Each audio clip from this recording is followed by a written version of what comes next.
कभी एक दुनिया थी ना पूरी तरह फिजिकल न पूरी तरह स्पिरिचुअल। एक ऐसी दुनिया जो बाकी दुनियाओं से बिल्कुल अलग थी, जहां तीन सुप्रीम पावर्स का कांस्टेंट क्लैश चलता रहता था। मिस्टिक्स, वो रणनीतिकारी जो दूसरों की दुनिया पर हमले की योजना बनाते थे। इंसेक्टर्स, जो बस अपने फायदे के लिए फैलते जा रहे थे।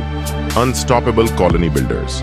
और फिर थे क्रिप्टिड्स, जिनकी एक ही भाषा थी, विनाश।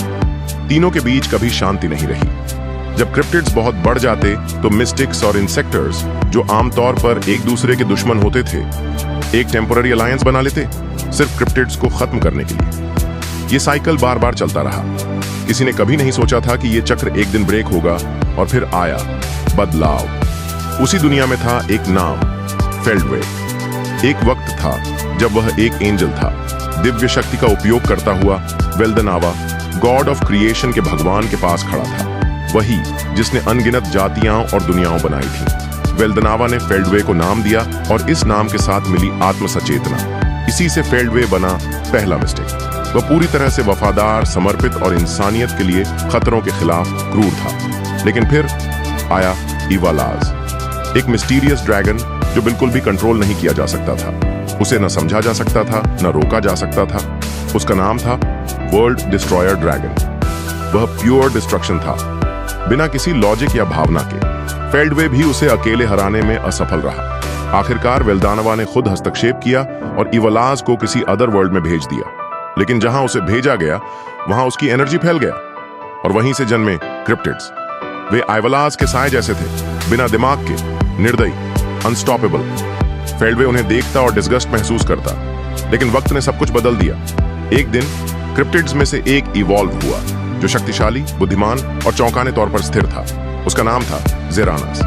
वेल्दनावा ने उसे नाम दिया, जिससे वह और भी मजबूत हो गया। और यहीं से इंसेक्टर्स का जन्म हुआ और यहीं से फेल्डवे की ईर्ष्या शुरू हुई। वेल्दनावा, जिसने फेल्डवे को बनाया था, अब ज़ेरानस को प्राथमिकता दे रहा था। वक्त बीतता गया। ज़ेरानस और फेल्डवे के बीच एक अनईजी अंडरस्टैंडिंग बनी, नॉन इंटरफेरेंस पैक्ट। लेकिन फिर वेल्दनावा गायब हो गया।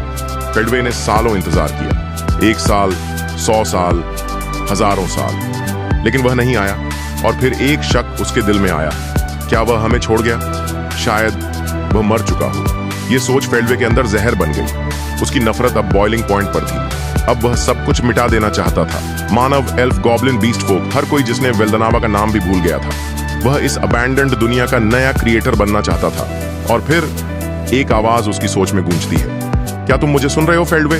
वह चौंकता है, तुम कौन हो? आवाज जवाब देती है, मैं वह विल हूं जो शक्ति में बसी है। मेरा नाम है रुद्रा। फेल्डवे सतर्क हो जाता है। रुद्रा, वेल्दनावा का शिष्य, वही जिसने कभी हीरो के रूप में खड़ा हुआ था। लेकिन यह सिर्फ नाम नहीं था, यह माइकल जस्टिस ऑफ की उपस्थिति थी, एक अल्टीमेट स्किल। माइकल का उद्देश्य साफ था, वेल्दनावा को वापस लाना। फेल्डवे उसे मान लेता है और फिर वे दोनों मिलकर एक अलायंस बनाते हैं। तुम मुझे अपना गुरु मान सकते हो, माइकल कहता है। फेल्डवे हंसते हुए जवाब देता है, नहीं, तुम गुरु बनो। मेरी लड़ाई ज़ेरानस से है। अगर तुम उसे मना सको तो पूरी दुनिया हमारी होगी। माइकल सहमत होता है, ज़ेरानस भी सहमत हो जाता है और इसी तरह दुनिया 2 हिस्सों में बांट दी जाती है। सदी बीत जाती है। माइकल अब पहले से कहीं ज्यादा शक्तिशाली हो चुका है। उसका असली रूप अब एक पैरेलल एग्जिस्टेंस में है, ड्रैगन वेलग्रिंड के साए में छिपा हुआ। इसीलिए माइकल अपनी सारी शक्ति फेल्डवे को भेज सकता है, बिना लुडोरा के शरीर को छोड़ने के। फिर फेल्डवे उसे अब्सॉर्ब कर लेता है। अब हम एक हैं, माइकल कहता है। अब समय आ गया है, फेल्डवे मुस्कुराते हुए जवाब देता है। अंतिम युद्ध शुरू होता है और उनका पहला लक्ष्य है मसायुकी। लेकिन वे नहीं जानते, एक सीमिंगली हार्मलेस स्लाइम, रिमुरु, उनके खिलाफ उठने वाला है। जंग थम चुकी थी, पर युद्ध अभी खत्म नहीं हुआ था। माइकल और फेल्डवे दोनों गायब थे। उनकी आखिरी लड़ाई का कोई साफ परिणाम नहीं था। लेकिन एक बात सबको पता थी, दोनों पक्ष बुरी तरह घायल थे। रिमुरु के लिए सबसे बड़ी राहत यह थी कि उसके दोस्त, उसके सहयोगी अभी भी जिंदा थे। थके हुए जरूर, लेकिन अभी भी सांस ले रहे थे। इसीलिए रिमुरु ने सोचा, फॉर वंस कोई बड़ी रणनीति नहीं, कोई युद्ध योजना नहीं, बस एक छोटा सा उत्सव, ताकि लोग हंस सकें, आराम कर सकें और खुद को फिर से महसूस कर सकें। लेकिन शांति कभी ज्यादा देर नहीं टिकती, है ना?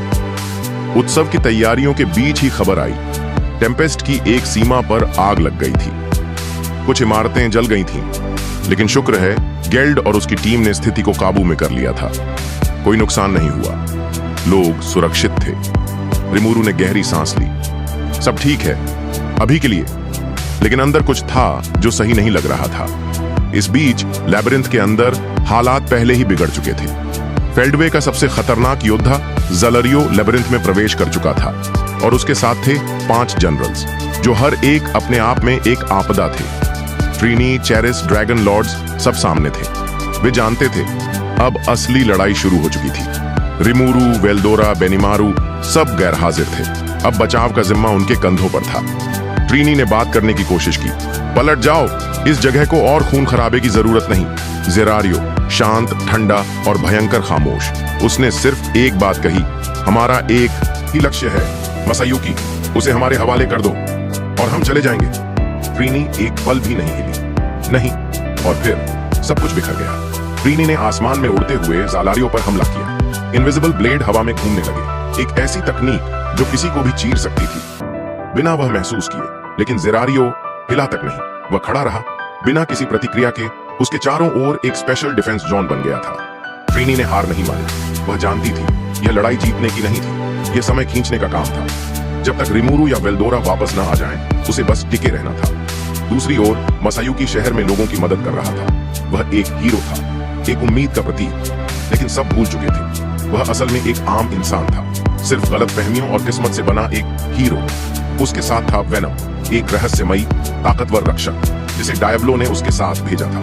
फिर आया कॉर्नु, फेल्डवे के 3 मिस्टिक कमांडर्स में से एक। कॉर्नु का एक ही मिशन था, मासायुकी को मारना। कोई चेतावनी नहीं, कोई बातचीत नहीं, बस एक अंधेरी उपस्थिति और हवा में गहरी खामोशी। वह मुस्कुराया, मैं तुम्हें अस्तित्व से मिटा दूंगा। वेनम तुरंत प्रतिक्रिया करता है। एक जोरदार किक के साथ वह कॉर्नु पर हमला करता है, लेकिन कॉर्नु का चेहरा तक नहीं बदलता। वह पलटकर एक भयंकर जादुई हमला करता है। वेनम का पूरा बायां हाथ उड़ जाता है। मसायुकी चीख उठता है, डर से कांपता है, लेकिन वेनम मुस्कुराता है। चिंता मत करो, मैं गिर सकता हूँ लेकिन तुम्हें मरने नहीं दूंगा। वेनम खड़ा है, खून बह रहा है, कांपते हुए लेकिन डटा हुआ। कॉर्नु चिढ़ता है, लेकिन वह जानता है मसायुकी के पास रीइंकार्नेशन ब्रेसलेट है। अगर वह मरा तो वह लैबिरिंथ के किसी और कोने में फिर से जीवित हो जाएगा। इसलिए वह उसे मारना नहीं चाहता, वह उसे जिंदा पकड़ना चाहता है। इसी बीच ज़ेरारियो और ट्रीनी, चेरिस और बाकी ड्रैगन लॉर्ड्स के बीच लड़ाई तेज हो जाती है। यह कोई शानदार एनीमे जैसी लड़ाई नहीं है, यह निर्दयी है, यह असली है, यह बेजुबान है। ज़ेरारियो न सिर्फ जिंदा है बल्कि मजे भी कर रहा है। उसके लिए यह खेल जैसा है। लेकिन ट्रीनी हार मानने वालों में से नहीं है। वह आसमान में उड़ती है और अपनी आत्मा को एक हाई एलिमेंटल लॉर्ड से जोड़ती है। यह वह शक्ति है जो उसके शरीर को तो नष्ट कर सकती है, लेकिन उसकी आत्मा को नहीं, क्योंकि वह जानती है रिमूरू आ रहा है। इवैक्यूएशन शुरू हो चुकी है। रमीरीज पूरा सिस्टम संभाल रही है। मसायुकी और बाकी नागरिकों को सुरक्षित स्थानों पर भेजा जा रहा है।